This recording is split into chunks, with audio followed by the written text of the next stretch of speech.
દાહોદ જિલ્લાના નવરચિત ગોવિંદ ગુરુ લીંબડી તાલુકામાં જય જોહાર પ્લે ગ્રાઉન્ડ ડુંગરી ખાતે આમ આદમી પાર્ટીની ગુજરાત જોડો જનસભામાં આદિવાસી મસીહા અને ડેડિયાપાડા ધારાસભ્ય ચૈતરભાઈ વસાવાનું લોકો જોરદાર સ્વાગત કર્યું। મોટી સંખ્યામાં જનમેદની ઉમટી પડી હતી।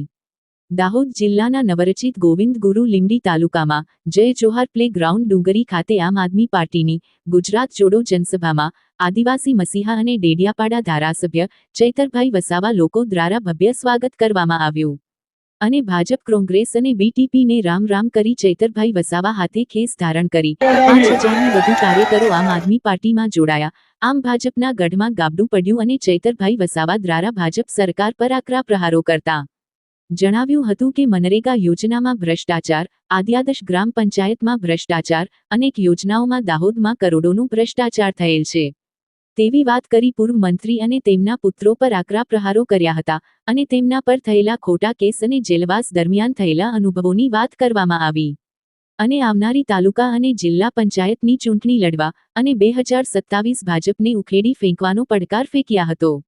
આમ આ પ્રોગ્રામ હાજરો જનમેદની ઉમટી પડી હતી। જેલવાસ બાદ પહેલી વખત ચૈતરભાઈ વસાવા આવતા લોકો ભારે ઉત્સાહ જોવા મળ્યો હતો અને થાળા બિરસા મુંડા ચોક પર ઢોલ નગારા ડીજે વગાડી શાનદાર સ્વાગત કરવામાં આવ્યું। 2 કલાક સુધી ટ્રાફિક જામના દ્રશ્યો જોવા મળ્યા હતા, જેમાં નર્મદ જિલ્લા પ્રમુખ નિરંજનભાઈ, ગુજરાત સંગઠન મંત્રી નરેશભાઈ બારિયા દ્વારા પણ ભાજપને આડે હાથ લીધા હતા અને આકરા પ્રહારો કર્યા હતા અને જેમાં જિલ્લા પાર્ટીના પ્રમુખ રાકેશભાઈ બારિયા તેમજ નામી અનામી મોટી સંખ્યામાં આગેવાનો કાર્યકરો હાજર રહ્યા હતા અને યુવાનો વડીલો આગેવાનો મોટી સંખ્યામાં પ્રચંડ જનમેદની ડેડિયાપાડા ધારાસભ્ય ચૈતરભાઈ વસાવાની આગેવાનીમાં હજારો યુવાનો વડીલો સ્વયંભૂ આમ આદમી પાર્ટીમાં જોડાયા। મધ્ય ગુજરાત બ્યુરો ચીફ ઇમ્તિયાઝ ખાંચીની એક રિપોર્ટ।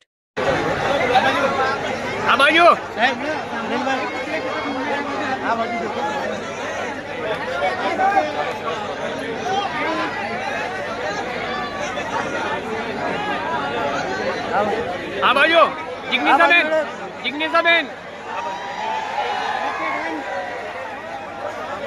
મિત્રો આપણે સોફા ઉપર સ્થાન ગ્રહણ કરી દઈએ।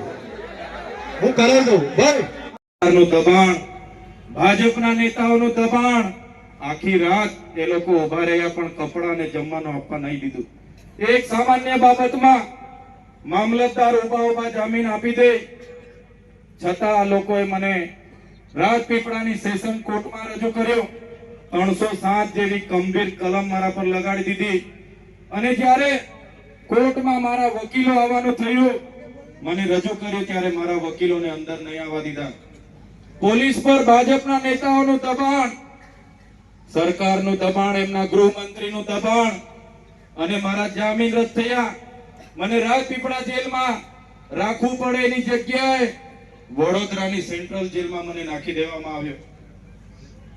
1600 થી 1700 પાકી કેદના કેદીઓ, કોઈને 20 વર્ષની સજા હોય, કોઈને 30 વર્ષની હોય, કોઈને 15 વર્ષની હોય, કોઈને આજીવનની હોય, કોઈ ફાંસીમાં આવ્યો હોય, કોઈ આતંકવાદી હોય, એવા કેદી બંધો સાથે મને નાખી દેવામાં આવ્યો અને અંદર પણ એટલી કડક સૂચના સરકાર દ્વારા જેલર અને તેના પોલીસ અધિકારીઓને આપવામાં આવી કે આને એવી કડક સજા આપો, એવી જેલમાં રાખો કે આ બહાર આવીને ક્યારે આદિવાસી સમાજનો અવાજ નહીં બનવો જોઈએ, આ બહાર આવીને ક્યારે સરકાર સામે નહીં બોલવો જોઈએ। અને તમે જોયું હશે સેન્ટ્રલ જેલમાં મને એક અંધારી કોટડીમાં એકલો રાખવામાં આવ્યો। એકલો એક કોટડીમાં આજુબાજુમાં 40-45 માનસિક થયેલા, ગાંડા થયેલા લોકો રહે। સવારે એકવાર ખોલે, સાંજે એકવાર ખોલે, જેલનું જમવાનું, જેલનું સાદડી પર ઊંઘવાનું, બહારનું કોઈ મુલાકાત નહીં, વકીલને મુલાકાત નહીં, પરિવારને મુલાકાત નહીં। અને જે પ્રકારે નરેશભાઈએ કીધું એ જૂની જેલ સયાજીરાવ ગાયકવાડે બનાવેલી જેલ છે। અંગ્રેજો વખત પણ એ જેલનો ઉપયોગ થતો હતો, આજે પણ એ જેલ એવી જગ્યાએ મને રાખવામાં આવ્યો કે ત્યાં જે બ્લેક કોબરા કે કોબરા આપણે ત્યાં ફેણિયા નાક કે એ સાપ નીકળે। મેં કીધું જેલ બદલી મેં માંગી કોર્ટ પર, મારા વકીલે જેલ બદલીની માંગ કરી કે એમના જાનનું જોખમ છે, ત્યાં સાપ નીકળે છે અને ઝેરી સાપ ડંખ મારે સારવાર ના મળે તો માણસ પોણો કલાકમાં મરી જાય.